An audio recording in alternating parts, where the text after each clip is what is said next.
नमस्कार, आप देख रहे हैं इंडिया न्यूज। आपके साथ मैं हूं रचना। शुरुआत कर रहे हैं सुपरफास्ट 100 की। नमस्कार, मैं हूं राशिद। करेंगे बड़ी खबर से शुरुआत। लोकसभा चुनाव में बीजेपी के हाथों मात खाए मुलायम सिंह यादव ने प्रधानमंत्री नरेंद्र मोदी को घेरने की तैयारियां शुरू कर दी हैं। केंद्र सरकार के खिलाफ मजबूत विपक्ष। इंडिया न्यूज, आपके साथ मैं हूं रचना। शुरुआत कर रहे हैं सुपरफास्ट 100 की।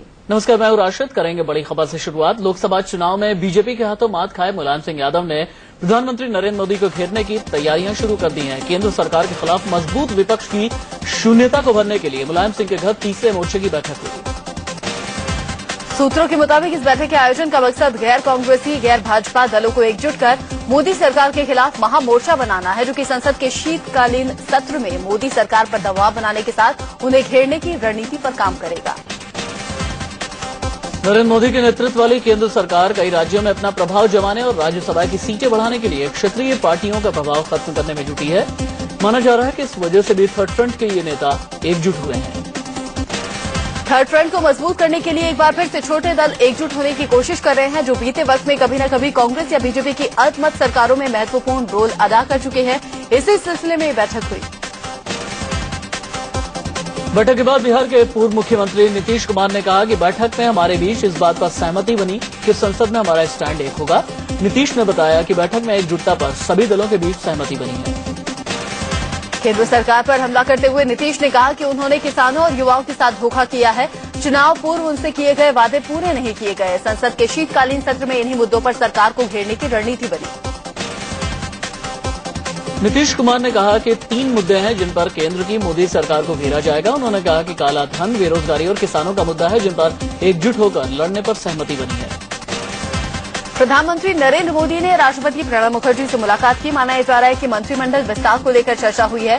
रविवार को कैबिनेट विस्तार हो सकता है। कैबिनेट विस्तार से पहले सूत्रों से खबर है कि नजमा हेपतुल्ला की मोदी सरकार से छुट्टी हो सकती है। नजमा फिलहाल अल्पसंख्यक कल्याण मंत्री हैं। गोवा के मुख्यमंत्री मनोहर पर्रिकर को रक्षा मंत्री बनाया जा सकता है। फिलहाल वित्त मंत्री अरुण जेटली के पास रक्षा मंत्रालय का प्रभार है, इसलिए उनसे मंत्रालय लेकर पर्रिकर को दिया जा सकता है। पर्रिकर के केंद्र सरकार में शामिल होने की खबरों को तब बल मिला जब वो कल दिल्ली में पीएम नरेंद्र मोदी और बीजेपी अध्यक्ष अमित शाह से मिले। हालांकि उन्होंने दावा किया कि कैबिनेट में आने पर चर्चा नहीं होगी। मनोहर पर्रिकर के मोदी मंत्रिमंडल में शामिल होने के कयास के बीच में गोवा के मुख्यमंत्री की तलाश भी शुरू हो गई है। सूत्रों से खबर है कि गोवा विधानसभा के स्पीकर राजेंद्र आर्लेकर सीएम बनाए जा सकते हैं।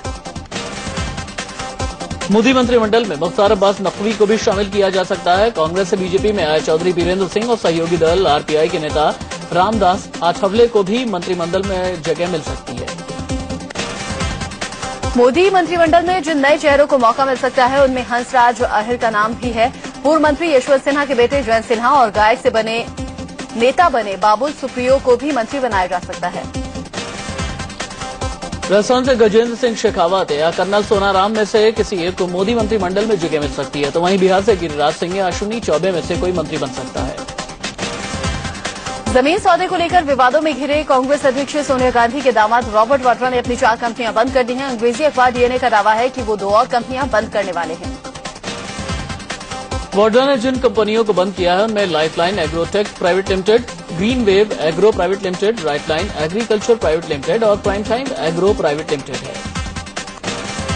डीएनए अखबार के मुताबिक वाड्रा जल्द ही अपनी 2 और कंपनी Future Infra Agro Private Limited और Best Seasons Agro Private Limited को बंद कर सकते हैं। ये सभी कंपनियां 2012 में बनाई गई थी।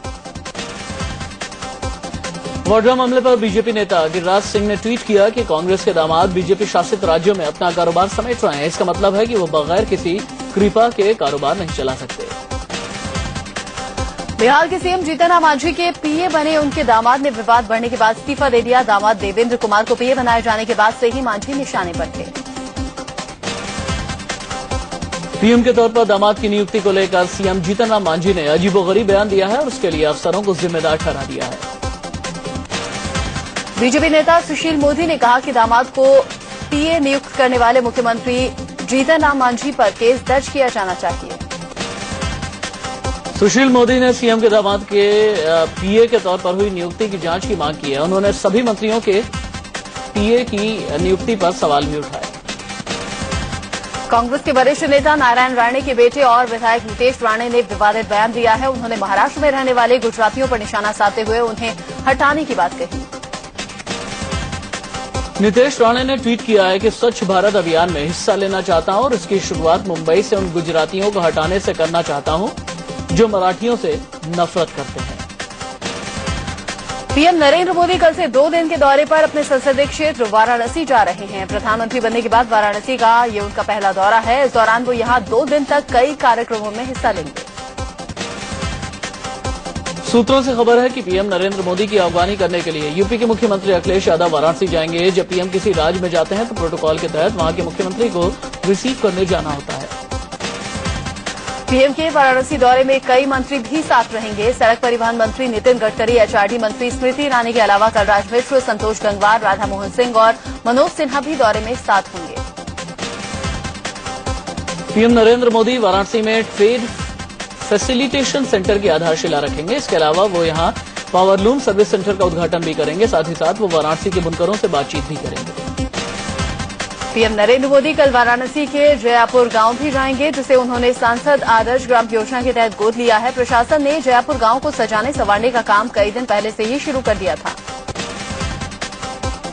पीएम नरेंद्र मोदी वाराणसी में डीरेका के अफसर गेस्ट हाउस में रात गुजारेंगे। वो गेस्ट हाउस के वीआईपी स्वीट नंबर 13 में रुकेंगे। पीएम के आगमन को देखते हुए गेस्ट हाउस को काफी करीने से सजाया गया है। दुनिया ने भी पीएम नरेंद्र मोदी का लोहा माना है। फोर्ब्स मैगजीन ने दुनिया के ताकतवर लोगों की लिस्ट जारी की है, जिसमें पहली बार मोदी को जगह मिली है। लिस्ट में वो 15वें नंबर पर है। फोर्ब्स ने पीएम नरेंद्र मोदी को रॉक स्टार करार दिया। फोर्ब्स ने लिखा कि भारत का नया रॉक स्टार बॉलीवुड से नहीं बल्कि भारी जीत के साथ बीजेपी को सत्ता में लाने वाले नरेंद्र मोदी हैं। खास बात यह है कि दुनिया के 72 ताकतवर लोगों की फोर्ब्स की इस लिस्ट में कांग्रेस अध्यक्ष सोनिया गांधी को जगह नहीं मिली है, जबकि पिछली बार वो लिस्ट में 21वें नंबर पर रही थी। ताकतवर लोगों की फोर्ब्स की इस लिस्ट में 36वें नंबर पर उद्योगपति मुकेश अंबानी है। वहीं भारतीय मूल के उद्योगपति लक्ष्मी मित्तल 57वें और माइक्रोसॉफ्ट के सीईओ सत्या नडेला 64वें नंबर पर है। दुनिया के ताकतवर लोगों की फोर्ब्स की लिस्ट में पहले नंबर पर रूस के राष्ट्रपति व्लादिमीर पुतिन, जबकि अमेरिकी राष्ट्रपति बराक ओबामा को मैगजीन में दूसरे नंबर पर जगह मिली है।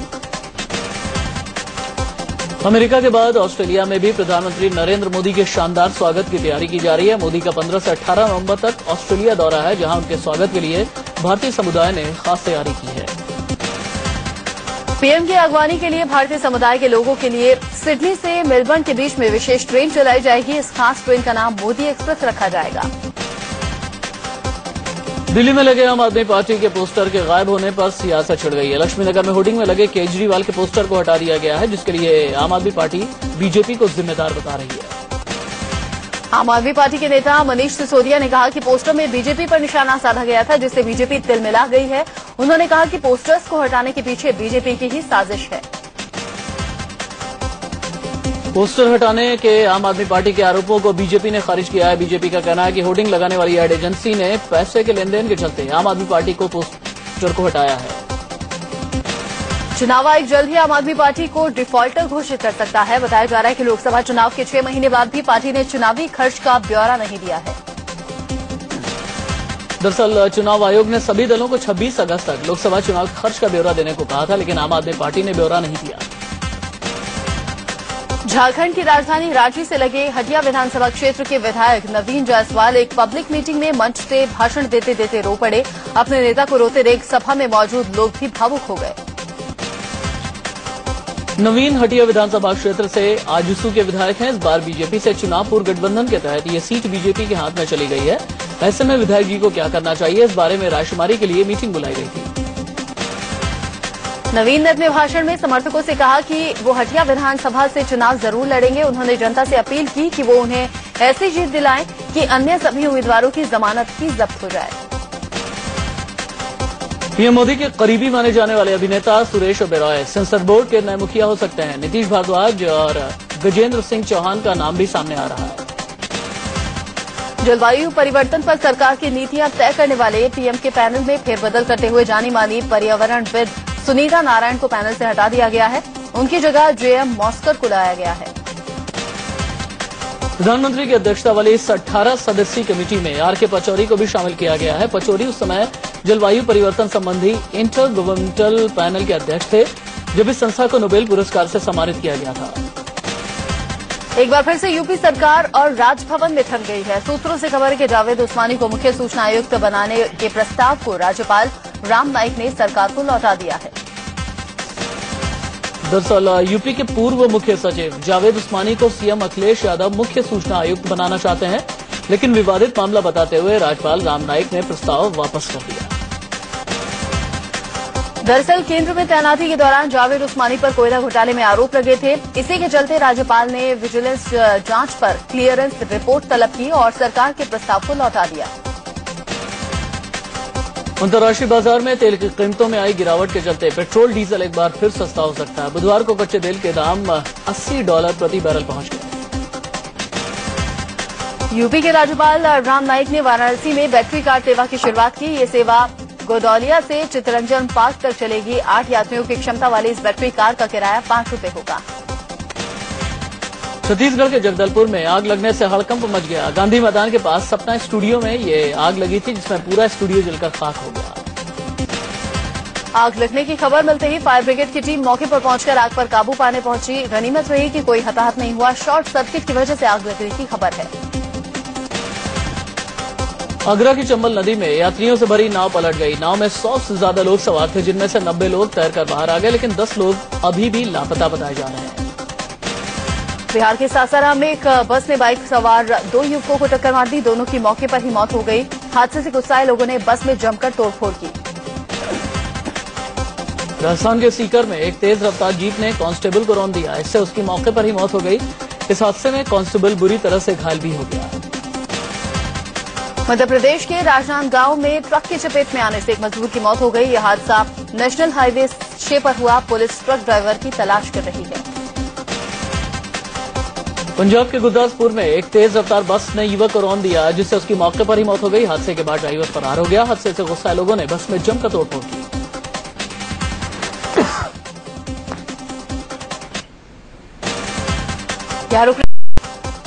झारखंड के धनबाद में पुलिस ने आतंकी संगठन आईएसआईएस के 3 संदिग्ध समर्थकों को हिरासत में लिया है। मुहर्रम के दिन इन लोगों ने ऐसी टी शर्ट पहन रखी थी जिस पर आईएसआईएस और पाकिस्तान लिखा था। साथ ही पाकिस्तान का झंडा भी लहराया गया था। पुलिस ने पहले उस संदिग्ध को पकड़ा जिसकी टी शर्ट पर आईएसआईएस और पाकिस्तान लिखा हुआ था। फिर उस प्रिंटिंग प्रेस के मालिक को भी हिरासत में लिया गया, जिसके यहाँ टी शर्ट प्रिंट की गई थी। टी शर्ट बेचने वाले को भी पकड़ा गया। लखनऊ के ठाकुरगंज इलाके में एक मां पर अपने 2 मासूम बच्चों की हत्या का आरोप लगाया है। बताया जा रहा है कि अंधविश्वास के चलते आरोपी महिला ने अपने बच्चों का सिर कुचल दिया। पुलिस ने महिला को गिरफ्तार कर लिया है। मुंबई से सटे ठाणे में एक सिरफिरे आशिक ने एक तरफा प्यार में नाबालिग लड़की की हत्या कर दी। आरोपी ने अंधविश्वास के चलते आरोपी महिला ने अपने बच्चों का सिर कुचल दिया। पुलिस ने महिला को गिरफ्तार कर लिया है। मुंबई से सटे ठाणे में एक सिरफिरे आशिक ने एक तरफा प्यार में नाबालिग लड़की की हत्या कर दी। आरोपी ने लड़की के घर में घुसकर चाकू से एक के बाद एक कई वार किए और लड़की के पिता पर भी जानलेवा हमला किया। लड़की और उसके पिता को गंभीर स्थिति में अस्पताल में भर्ती करवाया गया, जहां लड़की की मौत हो गई। वहीं पिता की स्थिति नाजुक बनी हुई है। आरोपी को पुलिस ने गिरफ्तार कर लिया है। बिहार के आरा में 8 साल की मासूम बच्ची की रेप के बाद हत्या करने का सनसनीखेज मामला सामने आया है। गांव के लोगों ने आरोपी को कब्जे में लेकर पुलिस के हवाले कर दिया। दिल्ली के एम्स अस्पताल कैंपस में रहने वाली एक नर्स के घर बदमाशों ने चोरी की वारदात को अंजाम दिया और करीब 25 लाख की चोरी की। वारदात उस वक्त हुई जब घर में कोई नहीं था। नर्स कविता शर्मा ने बेटी की शादी के लिए रुपए और गहने रखे थे। वो और उनके पति ड्यूटी पर गए थे और बेटी कॉलेज गई थी, तभी चोरों ने इस वारदात को अंजाम दिया। राजस्थान के भरतपुर में सेना के एक जवान ने अपनी पत्नी और मां की गोली मारकर हत्या कर दी। बाद में उसने खुद को भी गोली मार ली। जवान ने कदम क्यों उठाया, इस बारे में पता नहीं चल पाया है। गाजियाबाद पुलिस ने ऐसे शातिर वाहन चोर गैंग का पर्दाफाश किया, जिसके सरगना ने खुद अपने ऊपर 50,000 का इनाम घोषित कर रखा था। गैंग के सरगना सहित 3 सदस्य पुलिस के शिकंजे में हैं। झारखंड के खूंटी में मानव तस्करी के आरोप में गिरफ्तार शख्स पन्नालाल के पास करोड़ों की संपत्ति का पता चला है। लड़कियों को नौकरी का झांसा देकर पन्नालाल उन्हें दिल्ली, कोलकाता की प्लेसमेंट एजेंसियों को सौंप देता था। गाजियाबाद में पुलिस ने ऑपरेशन स्माइल के तहत 220 बच्चों को मुक्त कराया है। इनमें से 158 बच्चों को पुलिस ने उनके घर वालों को सौंप दिया। बाकी बच्चे घर ही नहीं जाना चाहते। कार्तिक पूर्णिमा के दिन आज देशभर में लोगों ने श्रद्धा की डुबकी लगाई। वाराणसी, पुष्कर, अयोध्या में हजार की तादाद में लोगों ने पवित्र स्नान किया। देश भर में गुरु पर्व भी मनाया जा रहा है। अमृतसर में हरमिंदर साहिब में सिख श्रद्धालुओं ने डुबकी लगाकर अपने पहले गुरु श्री गुरु नानक देव को याद किया। प्रकाश पर्व की पूर्व संध्या पर हरमंदिर साहिब को लाइट से सजाया गया। रोशनी से गोल्डन टेम्पल जगमगा उठा।